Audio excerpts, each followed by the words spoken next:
Okay, so let's go ahead and address some clothing. So what I want to do is I'm going to basically be masking off what clothing I want.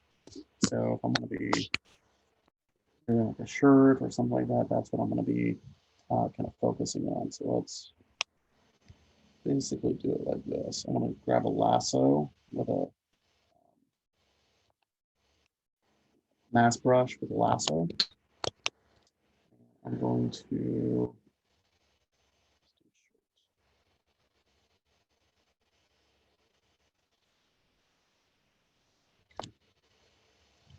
mask that off, make sure that's what we want.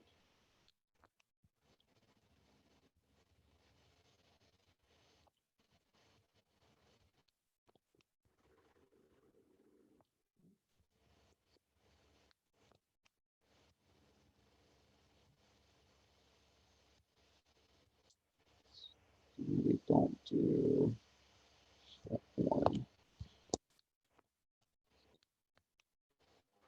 So this needs to be masked. So what I'm gonna do is go down to extract right here. This is under the subtools panel. I'm gonna go to extract, click it, and it's gonna do some calculations. It's gonna be a really puffy shirt at first. I'm gonna turn that down, and then we'll be, that's basically how we'll create our shirt. So there we go, big, huge fat suit. So we'll go to thickness, 0.02, which you think would be a pretty low value, but it's actually not for some reason. I'm going to do 0.005. Okay, extract. Let's see if that's a value that I like.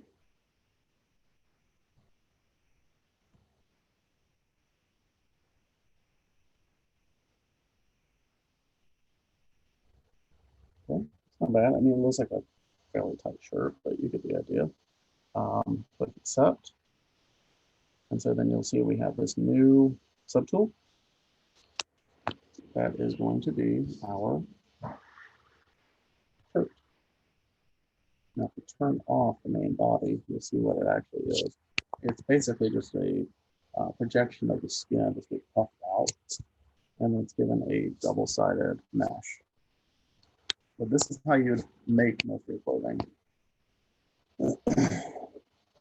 So what I would want to do, so this is like 2.5 million polys. That is quite a lot for what I'm doing. I want to start off with going into Z remesher, and let's knock that down from 2.5 to a nice low number.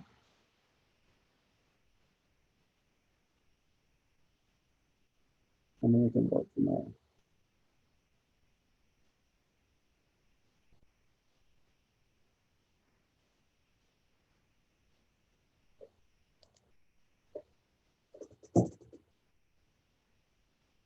And also, we don't necessarily need all these details and stuff on the skin.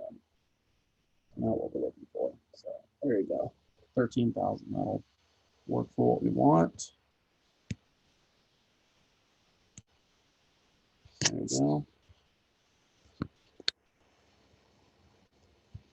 And so at this point, you could go into the dynamic section, watch that video, and get this shirt to hang itself nicely off the body if you wanted to do that. I was making this stuff before we had dynamics. I'm still used to just sculpting the shirt um, as needed. So I do still kind of enjoy doing it that way. So I do actually use some alphas. I do have some cloth alphas that I use.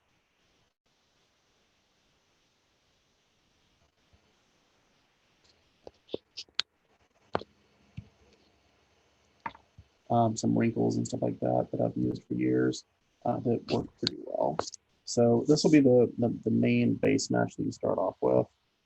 And then you can go in and subdivide it if you want to, or if you want to make it look looser, you pull it off, pull it down, whatever you want, to make it look the way you want. Maybe it's a really wrinkly shirt. It's not wrinkled, it's loose on them.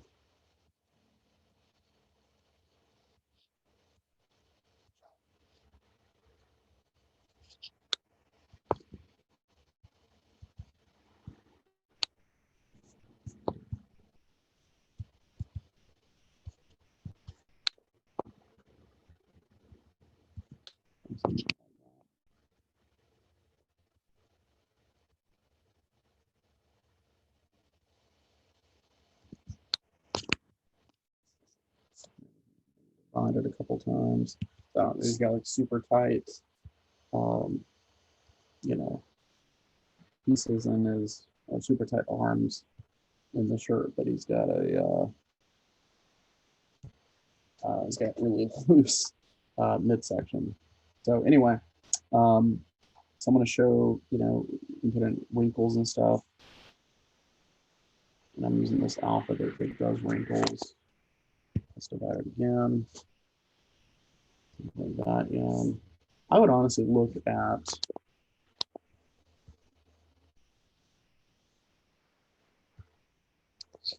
I would look at some reference material on how shirts actually wrinkle. You'll notice that there's a certain pattern to wrinkling in a shirt.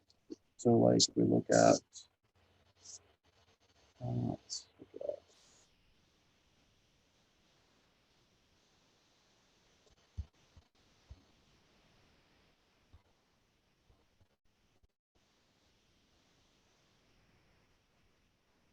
at some pictures of people wearing shirts.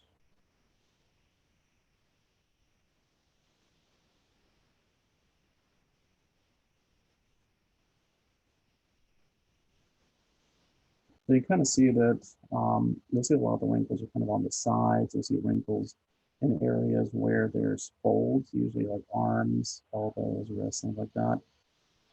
On the back, midsection, you'll usually see more wrinkling on there. These are, you know, a little bit.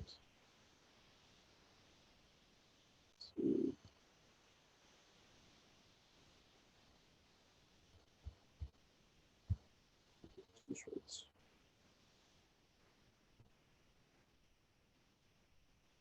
So see this model here. So see with her, the wrinkling is coming in from, you know, from her arm being down. It's folding, you know, kind of in a radial pattern around the arm right there. The fabric is folding and wrinkling a little bit under the breast as it's kind of hanging down here. And it's kind of just wrinkling a little bit at the bottom as well. So it's basically just, it's folding depending on how it fits on you. And if you look at this guy here, it's a pretty form-fitting shirt he's wearing, so there's not really that much wrinkling. There's a little bit on the sides, a little bit beyond, but otherwise it lays pretty darn flat. Same thing for this guy. So, look at, you know, what you're trying. Look at, you know, the type of person you're trying to model off of. So you see this guy is kind of pinching a little bit in the back right there.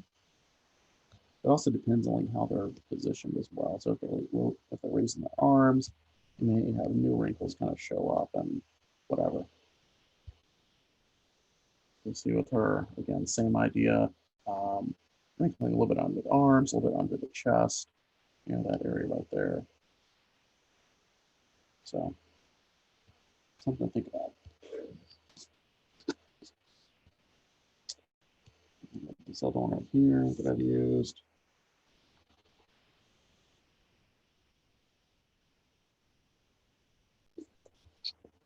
I mean, if you go on badking.au, they have a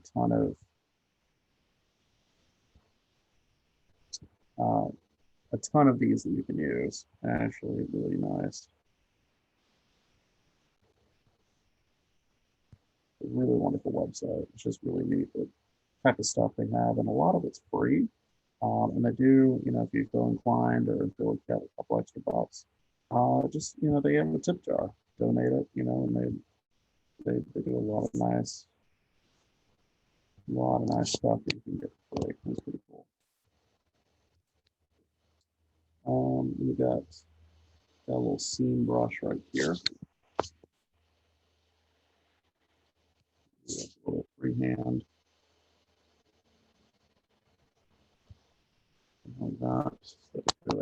enough. I don't have enough faces to really support that. Let's see, it kind of looks nice. So maybe I'll be a bit more.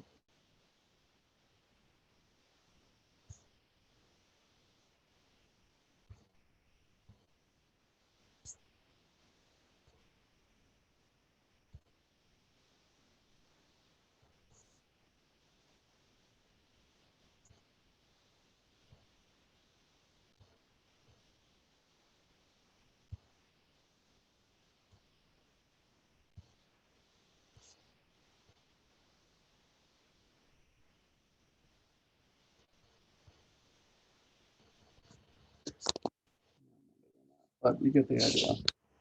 So there you go. There's your shirt. And it's the same idea for pants. Just mask off what would be pants and extract it, and there you go. That's your pants. There we go. We got a big old lizard dude who has a shirt on, and he's done. He's good. All right. Next video is going to be talking about retopologization.